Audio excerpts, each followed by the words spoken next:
Iceland isn't just a pretty place. It's a country that has been pretty successful at keeping dangerous coronavirus variants at bay, all while staying open for business and travel. So how have they done it? NBC News foreign correspondent Sarah Harmon went there to find out. She joins us now from Munich. So, Sarah, good morning. What has been Iceland's key to success against spreading the virus while staying open?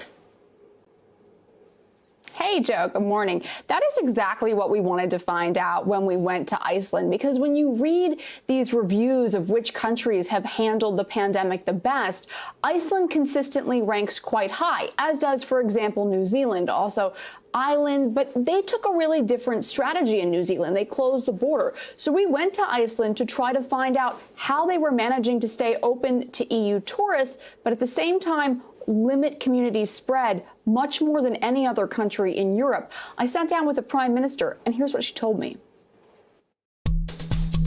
Well, we're open, but still you have to do 2 tests and a quarantine in between, and that's really what we've been doing on our borders ever since August last year. So you come, you need now to have a negative PCR test, you have a test on the border, 5 days of quarantine, and then a second test. And what we have seen is that this is really giving very good results. 98% of people turn up for the second test, and I think that's an amazing result. I did that Joe, I did that hotel quarantine myself for 5 days in Iceland, and I can tell you there's a really high degree of trust that people are going to follow through with the advice and the recommendations. No one checks on you. They're just trusting that you're going to do the right thing. Joe?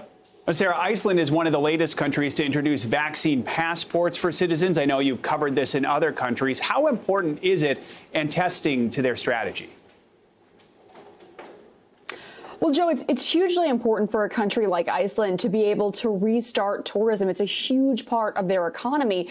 But there are obviously concerns about vaccine passports, and that's one of the reasons that Iceland is one of the very few countries actually accepting vaccinated tourists from the EU without requiring them to do any quarantining or PCR tests at the border.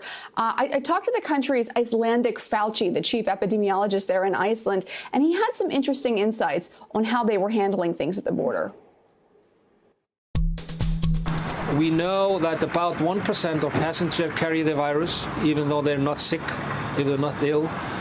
We know that just doing 1 test at the time when people come is not enough, because 25% of those who really are infected, they have a positive test only 5 days later. Now, the hope is that by accepting vaccinated tourists into Iceland, it'll kickstart the country's economy. I spoke to 2 people from Austria who were healthcare workers and taking their first foreign trip in a year to Iceland. It was really exciting to start to see a little taste of the new normal. Joe? Hey, NBC News viewers, thanks for checking out our YouTube channel. Subscribe by clicking on that button down here, and click on any of the videos over here to watch the latest interviews, show highlights, and digital exclusives. Thanks for watching.